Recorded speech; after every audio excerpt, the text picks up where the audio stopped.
তারেক রহমান নাকি সজীব ওয়াজেদ জয়, এই দুজনের মধ্যে কার বেশি যোগ্যতা বাংলাদেশ পরিচালনার ক্ষেত্রে? এর মধ্যে সরাসরি ক্ষমতার অংশ হয়ে রাজনীতি করা এমন একজন হয়েছেন তারেক রহমান, যিনি বর্তমানে বিএনপির ভারপ্রাপ্ত চেয়ারম্যান। তিনি, কিন্তু তার অঙ্গুলি হেলনেই চলছে বিএনপি। কারণ চেয়ারম্যান বেগম খালেদা জিয়া তিনি দীর্ঘদিন ধরে অসুস্থ। এর আগে তিনি কারাগারে বন্দী ছিলেন। তার শারীরিক সক্ষমতা এই মুহূর্তে একটু ভালো হলেও অনেক দিন ধরে তিনি আসলে সেরকমভাবে তিনি অ্যাক্টিভ নন দলে।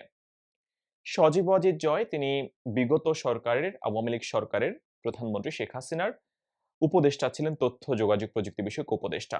এটা ছাড়া তিনি আওয়ামী লীগের দলে কোনো পদে তিনি ওরকমভাবে নেই। তিনি নির্বাচনে অংশগ্রহণ করেননি কখনো, এবং তিনি রাজনীতির মাঠে ময়দানে খুব একটা বক্তৃতা বিবৃতি দিতেও আমরা খুব একটা তাকে দেখিনি। কিন্তু তারেক রহমান ২০০১ থেকে ২০০৫ সাল পর্যন্ত বাংলাদেশের রাজনীতি করেছেন।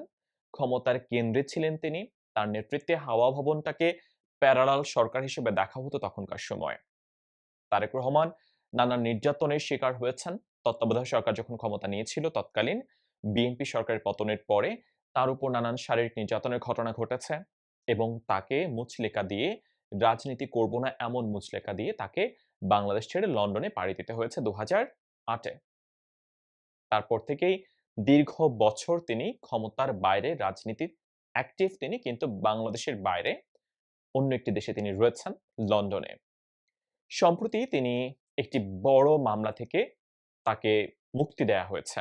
২১শে আগস্ট গ্রেনেড হামলা মামলা থেকে, যেখানে তিনি দণ্ডপ্রাপ্ত ছিলেন।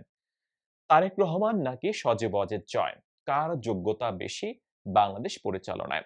সজীব ওয়াজেদ জয় প্রাক্তন প্রধানমন্ত্রী, সাবেক প্রধানমন্ত্রী শেখ হাসিনার পুত্র এবং বাংলাদেশের অন্যতম একজন বড় রাজনৈতিক নেতা, বঙ্গবন্ধু শেখ মুজিবুর রহমান তার দৌহিত্র। আর তারেক রহমান তিনি সাবেক প্রধানমন্ত্রী বেগম খালেদা জিয়ার পুত্র এবং সাবেক রাষ্ট্রপতি জিয়াউর রহমানের পুত্র। দুজনের দুজনের রাজনৈতিক ব্যাকগ্রাউন্ড অনেক বিশাল। দুজন দুটি বড় দলের অনেক বড় মুখ দুজন। একজন রাজনীতিতে খুব বেশি অ্যাক্টিভ হলেও অন্যজন খুব একটা অ্যাক্টিভ নন। তিনি পেছনে থেকে কাজ করতে চান, কাজ করেছেন। তিনি সজীব ওয়াজেদ জয়।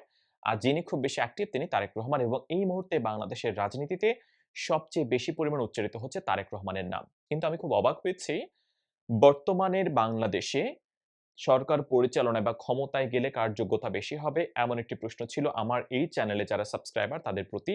৩৬,০০০ মানুষ এই জরিপে অংশগ্রহণ করেছেন। তাদের মধ্যে আমি খুব অবাক হয়েছি, তাদের মধ্যে ৮৭% মানুষ মনে করেন আগামীর বাংলাদেশ পরিচালনায় সজীব ওয়াজেদ জয়ের যোগ্যতা বেশি। 87% মানুষ মনে করেন, আর 13% মানুষ মনে করেন যে তারেক রহমানের যোগ্যতা বেশি। আমার খুবই অবাক লেগেছে এই ব্যাপারটাতে। কারণ আমরা সজীব ওয়াজেদ জয় তিনি বাকপটু নন। তিনি বাংলা খুব একটা ভালো বলতে পারেন না। তার বাংলা শুনলে আমাদের মনে হয় তিনি বঙ্গানুবাদ করে তিনি কথা বলছেন। হয়তোবা তিনি বাংলা কথাটা তিনি আগে ইংরেজিতে ট্রান্সলেট করে তারপর তিনি বাংলা বলছেন। বাংলা তিনি বুঝছেন, বুঝে তারপর তিনি বাংলায় বলার চেষ্টা করছেন। এবং তাকে নিয়ে প্রচুর সমালোচনা হয়, যেটা তার বক্তব্য ঘিরে। তিনি বলেছেন ৫,৫০০ বিজ্ঞানী বা কিছু একটা, যেটা খুব বেশি ট্রোলড এর শিকার হয়েছেন তিনি বারংবার। তাহলে তার প্রতি মানুষের সমর্থন কেন এত বেশি? আমার এই জরিপটিতে অংশগ্রহণ করেছেন ৩৬,০০০ মানুষ। তাদের মধ্যে ৮৭% মানুষ মনে করছেন সজীব ওয়াজেদ জয় আগামীর বাংলাদেশ পরিচালনায় তার যোগ্যতা বেশি। তারেক রহমানের প্রতি মানুষের সমর্থন মাত্র ১৩%, যেটি আমাকে খুব বেশি পরিমাণে অবাক করেছে। ৯৩৮ জন মানুষ এখানে মন্তব্য করেছেন। সেই মন্তব্য থেকে আমি কয়েকটি পড়তে চাই। ১ম মন্তব্য হচ্ছে, শিক্ষা-দীক্ষার সব দিক থেকে বেশি এগিয়ে সজীব ওয়াজেদ জয়। হ্যাঁ, শিক্ষার দিকে অবশ্যই সজীব ওয়াজেদ জয় তারেক রহমান থেকে যোজন দূর এগিয়ে। তারেক রহমানের শিক্ষাগত যোগ্যতা নিয়ে আমরা খুব বেশি পরিমাণে জানতে পারি না। কেউ বলছেন তিনি হয়তোবা ইন্টারমিডিয়েট পাস করেছেন, হয়তোবা তিনি ইউনিভার্সিটিতে গিয়েছেন কি যাননি, এটা নিয়ে অনেক ধোঁয়াশা রয়েছে।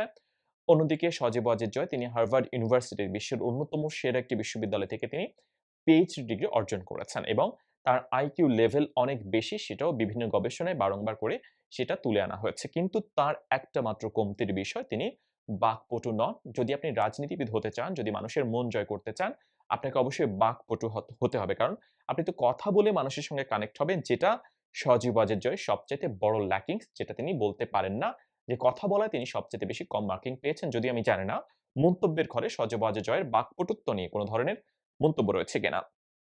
একজন লিখেছেন, বিশিষ্ট প্রযুক্তিবিদ, কম্পিউটার বিজ্ঞানী সজীব ওয়াজেদ জয়কে আগামীতে রাষ্ট্রপতি হিসেবে দেখতে চায়। সজীব ওয়াজেদ জয়ের প্রতি যেহেতু মানুষের সমর্থন এখানে বেশি দেখতে পাচ্ছি ৮৭%, তাই বেশিরভাগ বক্তব্যই বা মন্তব্যই কিন্তু সজীব ওয়াজেদ জয়ের প্রতি। একজন বলেছেন যে, বাংলাদেশের রাজনীতিতে এই দুজনই হয়তো প্রধানমন্ত্রী হবেন ভিন্ন, ভিন্ন সময়ে। তবে শিক্ষাগত যোগ্যতা, পারিবারিক ঐতিহ্য, ব্যক্তিগত সুনামের কথা বিবেচনা করলে অবশ্যই সজীব ওয়াজেদ জয় এগিয়ে থাকবেন। আমি তারেক রহমানের প্রতি আ মন্তব্য পড়তে চাইছি, কিন্তু আমি কোনোভাবেই তারেক রহমানের প্রতি কোনো মন্তব্য আমি খুঁজে পাচ্ছি না। একজন লিখেছেন, "ধুর ভাই, এত কমেন্ট পড়লাম কিন্তু তারেক রহমানের সুনাম দেখলাম না।" আমি নিজেও যে খুব বেশি মন্তব্য এখনই পড়েছি তা নয়, কিন্তু আমি তারেক রহমানকে কেন্দ্রিক কোনো মন্তব্য পাইনি। এই মন্তব্যটা পেয়েছি। আরেকজন লিখেছেন যে, "জয় বাংলা, আমি কমেন্ট দেখে আমি সত্যি আশ্চর্য হলাম। সজীব ওয়াজেদ জয়ের এত জনপ্রিয়তা।" আমি নিজেও আসলে খুব বেশি আশ্চর্য হয়েছি যে সজীব ওয়াজেদ জয়ের এত জনপ্রিয়তা, এটা আমি আসলে ভাবিনি। একজন লিখেছেন যে, "১৭ বছর ক্ষমতায় থেকেও ক্ষমতার ধারে কাছে ছিলেন না সজীব ওয়াজেদ জয়। তিনিই আগামী রাষ্ট্রনায়ক।" আপনারা সজীব ওয়াজেদ জয়ের তার সরকারের পতনের পরে কিছু ইন্টারভিউ আমরা পেয়েছি। তিনি সেখানে বলেছেন যে দলের প্রয়োজনে মানুষ যদি চান, তিনি হয়তোবা আওয়ামী লীগের নেতৃত্ব দিতে চান, তিনি হয়তোবা বাংলাদেশে ফিরে এসে আওয়ামী লীগের নেতৃত্ব তিনি দেবেন। এমনটাও তিনি বলেছেন। এবং তিনি তার মায়ের রাজনীতি নিয়ে কথা বলেছেন। তিনি বলেছেন যে তার মা এবারে লাস্ট টার্মে তিনি ক্ষমতায় থাকতেন। তিনি এই টার্মের পরে তিনি আর রাজনীতি করতেন না। তার মা অনেক মর্মাহত হয়েছেন, দুঃখী হয়েছেন, কষ্ট পেয়েছেন। কারণ বাংলাদেশের মানুষের গণ অভ্যুত্থানে তার মাকে বাংলাদেশ ছেড়ে ভারতে চলে যেতে হয়েছে। তিনি নিজেও খুব দুঃখ পেয়েছেন। তিনি বেশ কয়েকবার তিনি ইন্টারভিউ দিয়েছেন বিভিন্ন গণমাধ্যমে এবং সেটা একবার ফ্রিকুয়েন্টলি তিনি দিতেন এবং এরপরে যদি আমরা বেশ কিছুদিন ধরে আমরা সজীব ওয়াজেদ জয় সাহেবকে খুব একটা আমরা ইন্টারভিউ দিতে দেখছি না আর বা তার কোনো ভিডিও বার্তা আমরা পাচ্ছি না। অন্যদিকে তারেক রহমান সাহেব তিনি বারংবার বিভিন্ন গণমাধ্যমে নন, তিনি বিভিন্ন প্রোগ্রামে বিএনপির বিভিন্ন প্রোগ্রামে তিনি এখন কথা বলছেন এবং তিনি অনেক, অনেক নতুন, নতুন তথ্য বা নতুন, নতুন সিদ্ধান্ত তিনি জানাচ্ছেন। তার জন্মদিন পালন করতে তিনি নিষেধ করেছেন তার দলের নেতাকর্মীকে।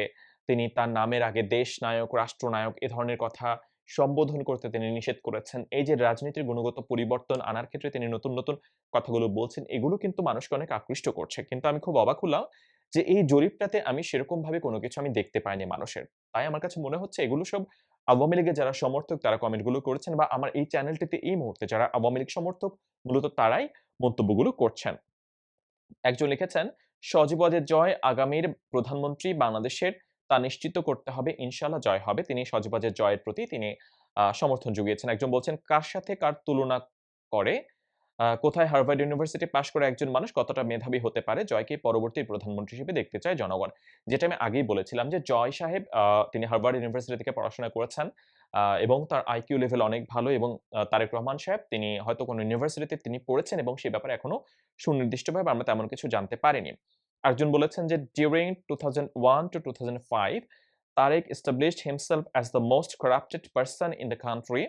He was one of the conspirators who conducted grenade attack on opposition political party Awami League. On the other hand, Joy's mother was PM of the country for 15 long years, but there is no credible allegation of corruption or anything illegal against him. So no doubt, I'll prefer Joy over Tariq, but I doubt he will active ever join politics actively." তিনি যেমনটি বলেছেন যে সজীব ওয়াজেদ জয় তিনি গত ১৭ বছর ধরে ১৫ বছর ধরে আওয়ামী লীগ ক্ষমতায় কিন্তু আসলে তার বিরুদ্ধে সেরকমভাবে কোনো অভিযোগ পাননি। আর তারেক রহমানের প্রতি যে অভিযোগ গ্রেনেড হামলা ২১শে আগস্ট সেখান থেকে কিন্তু তারেক রহমান সাহেব গতকালকে আ তাকে মুক্তি দেয়া হয়েছে, দায় মুক্তি দেয়া হয়েছে। দায় মুক্তি নয় খালাস পেয়েছেন তিনি। আরেকটা কমেন্ট পড়ে আমি শেষ করতে চাই। অনেক বড় হয়ে যাচ্ছে ভিডিও। সজীব ওয়াজেদের জয় উচ্চশিক্ষিত ৫ বছর মায়ের উপদেষ্টা ছিল। ধারণা আছে বাদবাকি মা তো আছে। তবে সাংগঠনিক কার্যক্রমে তারেক রহমান এক ধাপ এগিয়ে আছে। জয়ের মা শেখ হাসিনা দেশ পরিচালনার অভিজ্ঞতা আছে। আমি এটাতে আমি অনেকটাই একমত।